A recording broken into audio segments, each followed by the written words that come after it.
ये जो सम्मान दिया गया उसके लिए मैं सभी गांव वालों का और सभी युवा साथियों का दिल की गहराई से शुक्रिया अदा करता हूँ। वेद आलम साहब, क्या सुखारू लाल जी, सरपंच हसनाथ साहब, मोहसिन साहब, मास्टर नदीम साहब, ईशान आलम साहब, अवैस आलम साहब, रिजवान आलम साहब, शमशाद साहब, मास्टर शाहजाद साहब, नकी अनवर साहब और यहाँ उपस्थित सभी मुअज़्ज़ज़ हाज़रीन। अभी गांव के कुछ समस्याओं की ओर ध्यान आकृष्ट किया गया कि कब्रिस्तान में मिट्टी भराई और जो कब्रिस्तान तक जो 2150 फीट निजी जमीन देकर के जो सड़क बनाया गया उसको और पक्कीकरण,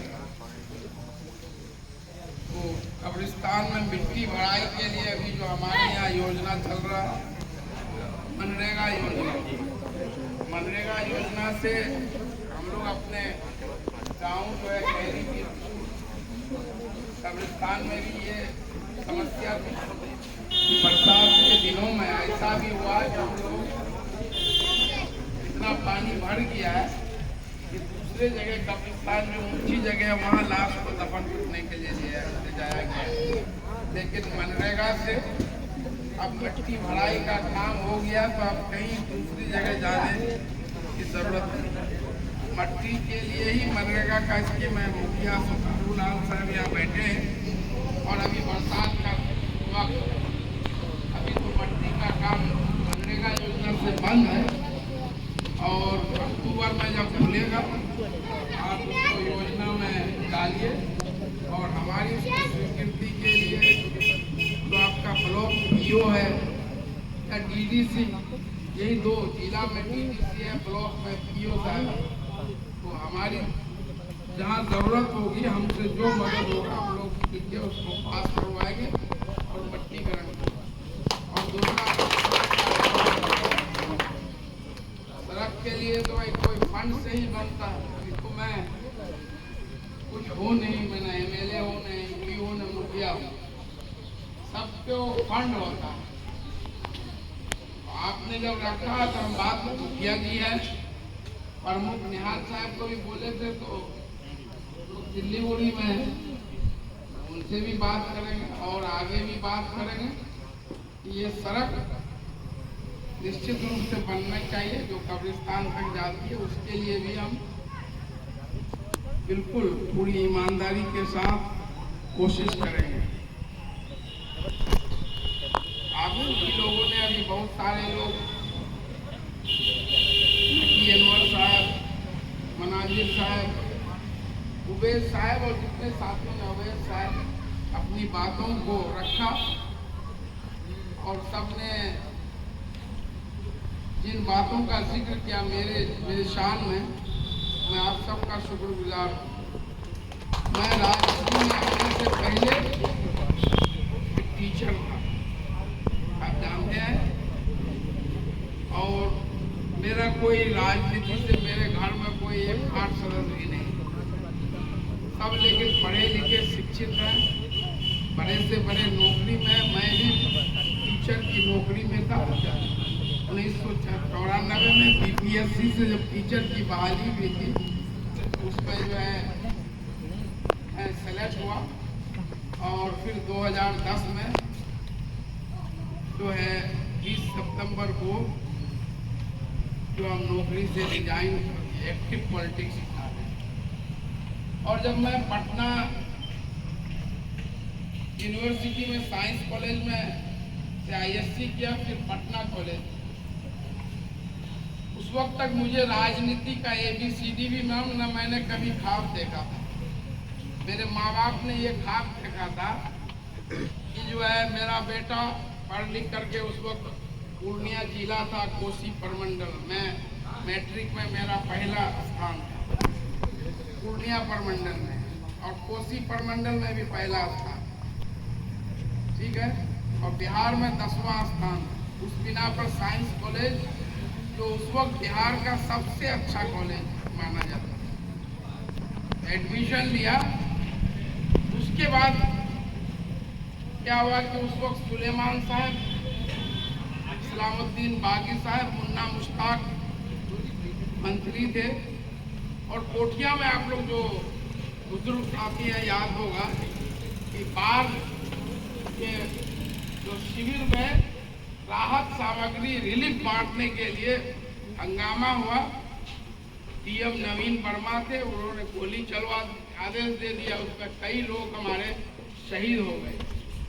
उसी को लेकर के पटना कॉलेज, उस वक्त मैं इकबाल हॉस्टल में रहता था, स्टूडेंट ने वहां से लेकर के डाक बंगला चौराहे तक प्रोटेस्ट मार्च निकाला कि इस डीएम को बर्खास्त करो, जो भी लोग मारे गए हैं उनको जो है सरकार मुआवजा दे। उस वक्त लालू प्रसाद यादव जी बिहार के मुख्यमंत्री थे।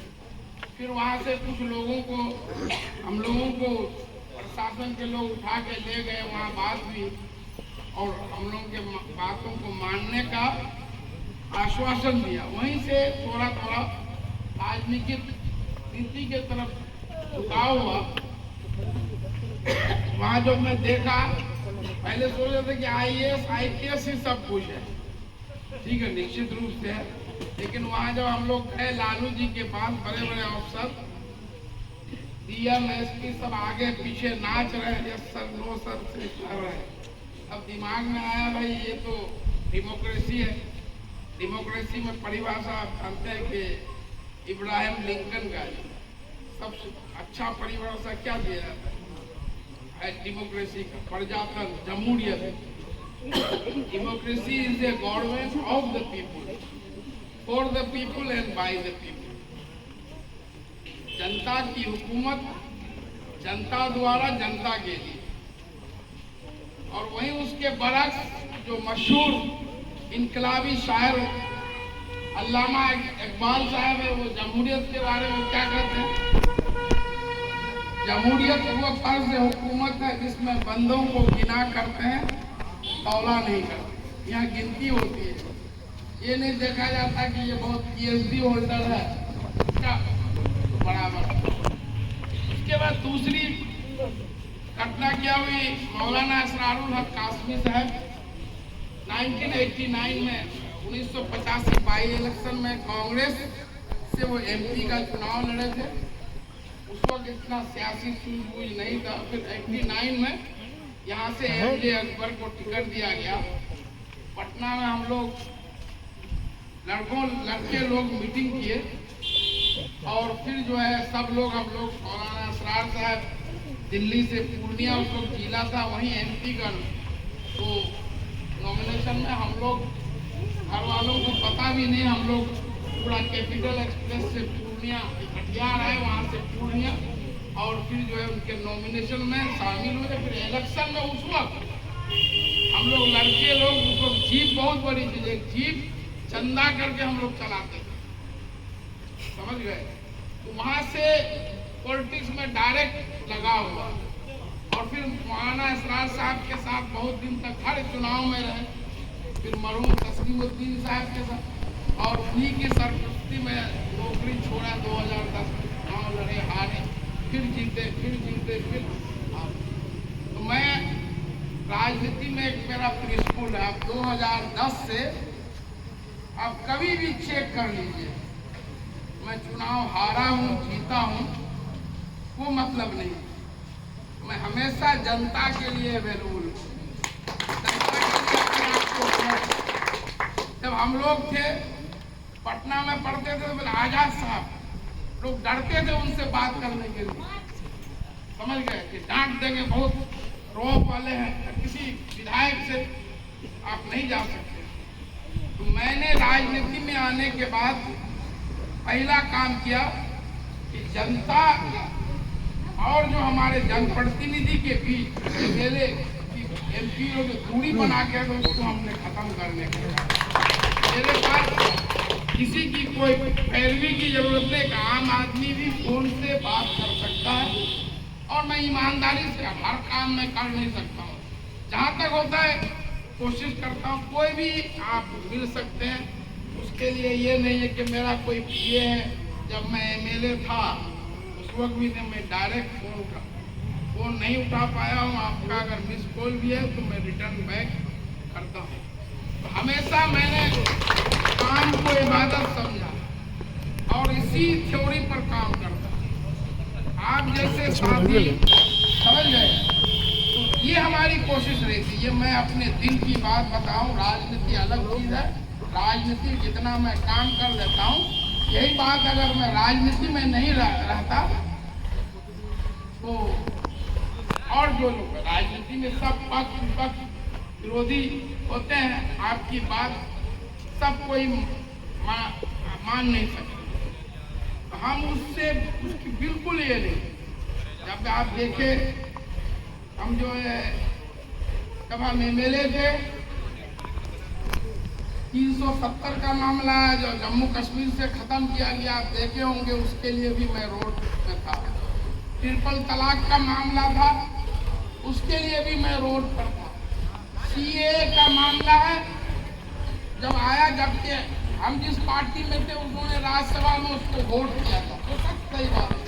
और उसको लेकर के मैंने कौन ऐसा जो उस वक्त जो है प्रोटेस्ट होता था गांव-गांव में, बहादुर हो, किशनपुर हो, किशनगंज हो, सोनता हो, दरभंगा हो, कौन ऐसा गांव में हम नहीं गए प्रोटेस्ट अपने।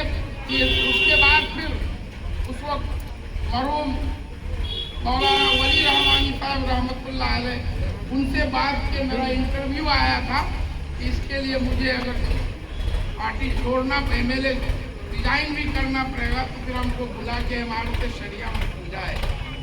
फिर एमएलसी खालिद अनवर, नौशाद आलम साहब, हम लोग मिल के मौलाना वली रहमानी साहब रहमतुल्लाह अलैह की सरपरस्ती में 13 मुस्लिम जो अलग अलग ऑर्गेनाइजेशन से, जैसे जमीयत उलमा हिंद, जमात इस्लामी, इमारत शरिया, इदारे शरिया, जमात अहले हदीस, और सबकी सरपरस्ती कर रहे थे हज़रत मौलाना वली रहमानी रहमतुल्लाह अलैह साहब। आपको याद होगा 19 दिसंबर 2019 को 1.5 घंटे तक मुख्यमंत्री की मीटिंग हुई, मैं भी वहाँ मौजूद था, और वहीं से बात निकली और मुख्यमंत्री आके प्रेस में बोले कि बिहार में किसी भी कीमत पर एनआरसी लागू नहीं होगा। एनपीआर जिसको लेके तो नेशनल पॉपुलेशन रजिस्टर जो होना था, उस पर भी उन्होंने कहा कि जो 2010 में मनमोहन सिंह, 2010 में, ये 2009-10 में हुआ था, नहीं 10 में हुआ था, मनमोहन सिंह के हुकूमत में जो 2010 में एनपीआर हुआ था, जनगणना जिसको बोलते हैं, उसी तर्ज पर होगा। सीए पर जो सुप्रीम कोर्ट का जो मौक़िफ़ होगा वही लागू, और आज तक सीए आप देख रहे होंगे कि लागू नहीं। तो ये हमारे मरहूम हज़रत मौलाना वली रहमानी साहब की भी बहुत कुर्बानी। उस वक्त वो बोले भी, लेकिन हम लोग संजीदा दिल से उस चीज़ को नहीं समझ पाए। अभी आप एक मामला है जिसको लेकर के अभी हर जगह चर्चा हो रही है, यूनिफॉर्म सिविल कोड, समान नागरिक संहिता कानून। तो ये क्या है? ये एक्चुअल में एक पॉलिटिकल एजेंडा है बीजेपी का, आरएसएस का, मोदी जी का। एक्चुअल में अभी आप देखे होंगे कि 23 जून 2023 को पटना में बिहार के अब्दुल अजीज वजीर आला नीतीश कुमार की कोशिश से 15 पार्टियों का, जिसमें राहुल गांधी भी थे, मल्लिकार्जुन खड़गे भी थे, ममता बनर्जी बंगाल की थी, अरविंद केजरीवाल भी थे, अखिलेश यादव जी भी थे, सीपीआई सीपीएम शरद पवार जी भी थे, उद्धव ठाकरे भी थे, तो नेशनल कॉन्फ्रेंस जम्मू कश्मीर के पार्टियों ने एक संकल्प लिया कि हम लोग 2024 का जो लोकसभा का चुनाव है 1 to 1 लड़कर, ये जो सरकार है, जो जुमलेबाजों की सरकार है, जो निरंकुश सरकार है, देश में पिछले 9 साल में कोई काम नहीं किया, सिर्फ हिंदू मुसलमान पाकिस्तान करके जो है समाज में नफरत फैलाने का काम किया। तो ये उसी से घबरा कर ये लोग अभी यूनिफॉर्म सिविल कोड का शोषा छोड़े हैं। मोदी सरकार जब 2014 में सत्ता में आई, आपको मालूम होना चाहिए कि 2016 में अक्टूबर 2016 में 7 अक्टूबर 2016 को बलबीर सिंह चौहान तो सुप्रीम कोर्ट के रिटायर्ड जज थे, उनकी अध्यक्षता में एक 21वें लॉ कमीशन विधि आयोग का गठन हुआ और उसका रिपोर्ट आया आपको 21 अक्टूबर 2018 को। उसके रिपोर्ट में क्या कहा गया कि देश में यूनिफॉर्म सिविल कोड लागू करने की जरूरत नहीं। 5 साल हो गया मामला जब आपने लॉ कमीशन का गठन कर दिया। ये 5 साल में ऐसी क्या जरूरत पड़ी कि आज फिर जब चुनाव सर पर है फिर ये यूनिफॉर्म सिविल कोड का मामला। इनकी असल कोशिश है, ये सबको समझने की कोशिश है कि ये लोग जो भाजपा आरएसएस वाले ये मनुस्मृति को संविधान की जगह पर लागू करना चाहते हैं। अगला निशाना उनको होगा आरक्षण को खत्म करने का। आज जो मुखिया जी यहाँ सुकारूलाल जी मुखिया बने हुए, ये आरक्षण के तहत इनको सीट दिया गया है, आरक्षित किया गया। ये नीतीश कुमार तब ये मुखिया बने हुए, वो वर्ण व्यवस्था में क्या है, इनके लिए काम निश्चित है कि ये मुखिया नहीं बन सकते। वर्ण व्यवस्था में क्या है इनका स्थान, इनको शूद्र बना दिया गया। ये कौन लोग हैं? ये एक ही जाति के लोग हैं। तो ये सब उनकी असल कोशिश है कि भाई इस आरक्षण को खत्म करो, इसको समझने की जरूरत। अब यूनिफॉर्म सिविल कोड, उसमें क्या है भाई, इस देश में सबके लिए कानून एक है। हम चोरी करने वाला कोई मुसलमान हो, हिंदू हो, सिख हो, आदिवासी हो, क्रिश्चियन हो, सबके लिए एक कानून है, सबके लिए एक धारा है, सबके लिए एक सजा है। ऐसा नहीं है कि अलग अलग काम। और ये देश विविधताओं का देश है। यहाँ पर अलग अलग जाति धर्म के लोग एक साथ रहते हैं। इस मुल्क की यही खूबसूरती है कि यहाँ पर तरह तरह के फूल खिलते हैं, सिर्फ कमल का फूल नहीं खिलता। तो इनकी कोशिश यही है कि भाई एक ही फूल खिले, उसी के लिए यूनिफॉर्म सिविल कोड लाया। तो भाई यहाँ बता दीजिए यूनिफॉर्म सिविल कोड में क्या होगा कि शादी ब्याह, तलाक, जमीन जायदाद का बंटवारा, किसी को आप गोद लेंगे, इसके लिए एक कानून होगा। आप बोलिए हिंदुओं के लिए हिंदू मैरिज एक्ट 1955 ये संविधान में इसका प्रोविजन है। मुसलमानों के लिए मुस्लिम पर्सनल लॉ बोर्ड है, उसी के हिसाब से शादी ब्याह तलाक होता। उसी तरह सिख है, जैन है, ये कभी हो सकता, संभव है। इस देश में तो हर 5 किलोमीटर पर आप जाइएगा तो आदमी का भाषा, संस्कृति सब बदल जाता है। अब मुसलमाने में है तो भाई कोई ऊंची टोपी पहनते हैं, कोई पगड़ी बांधते हैं, कोई गोल टोपी पहनते, मर्जी है। अब कोई कानून बना के कहेगा कि नहीं यही पहनना पड़ेगा, ये कभी भी संभव नहीं है। ये कानून लाना नहीं। अब कौन ऐसा कानून होगा, इसका तो ड्राफ्ट आया नहीं है।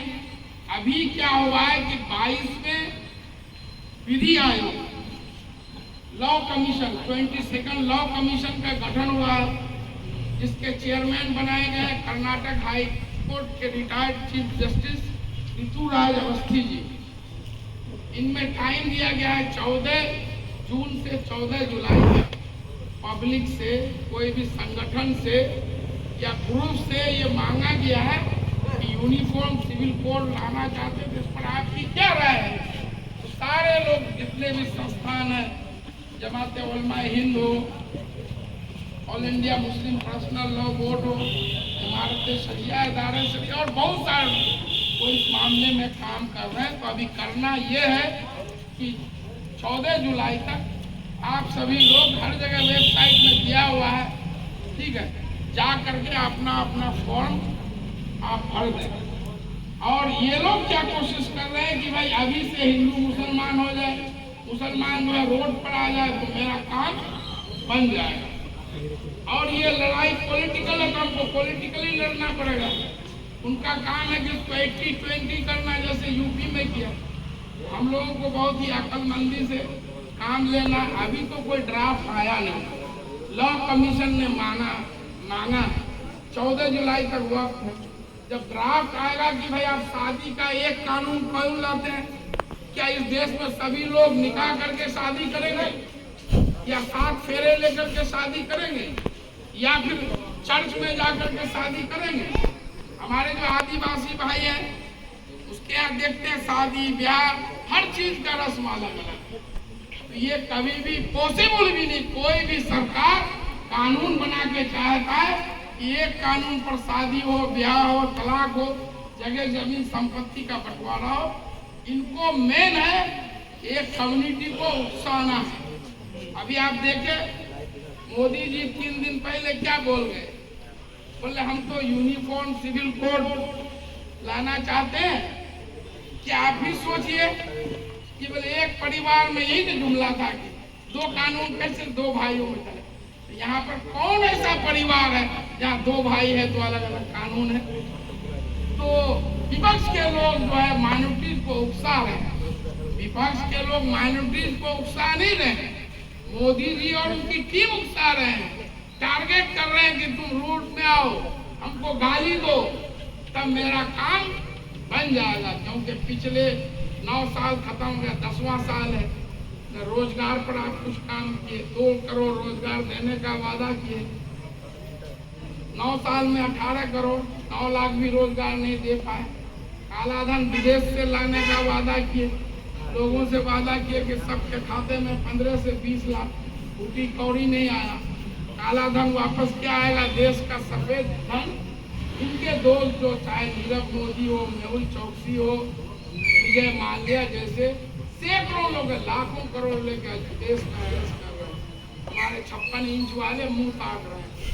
उनको ये भी नहीं हो रहा था कि उनको ला के यहाँ पर जेल में डाला। उसी तरह किसानों से वादा था कि आपकी आमदनी दुगुनी करेंगे, लेकिन जब किसान बिल को लेके 1 साल तक दिल्ली के सड़कों पर डेरा डाले रहे किसान यूनियन के नेता, 750 किसान शहीद हुए, मजबूर में बिल वापस लेना पड़ा। क्यों वापस लेना पड़ा? वहां सभी लोग एक साथ थे, हिंदू, मुस्लिम, सिख, ईसाई, और जो है वहां कोई पॉलिटिक्स नहीं था। आप जिस पार्टी के लोग हैं अपना पार्टी का झंडा गिरा दीजिए, तो हमारे मंच पर आइए, किसानों की बात। आज तक कुछ नहीं किया। हमारे मोदी जी मुखिया जी यहाँ बैठे हैं, क्या वादा किए थे आज से 5 साल पहले कि 15 अगस्त 2022 हमारे देश को आजाद हुए 75 साल हो गए, तो ये मना रहे हैं आजादी का अमृत महोत्सव। और इन्होंने वादा किया था कि जब हम आजादी का अमृत महोत्सव मनाएंगे, कोई भी गरीब के सर के ऊपर कच्चा मकान नहीं होगा, सबको प्रधानमंत्री आवास मिल जाए। मनमोहन जी जब थे कितना आवास मिलता था, आज कितना 10 को नहीं मिलता साल भर। और वादा इनका टारगेट था 15 अगस्त 2022, ये 2023 कितने लोगों को मिला? उसी तरह महंगाई देख लीजिए, जो सिलेंडर आप आज से 10 साल पहले 400 साढ़े 400 में खरीदते थे, आज 1250। पेट्रोल डीजल का क्या हाल है, और भी जितने अनाज है उसका क्या हाल है।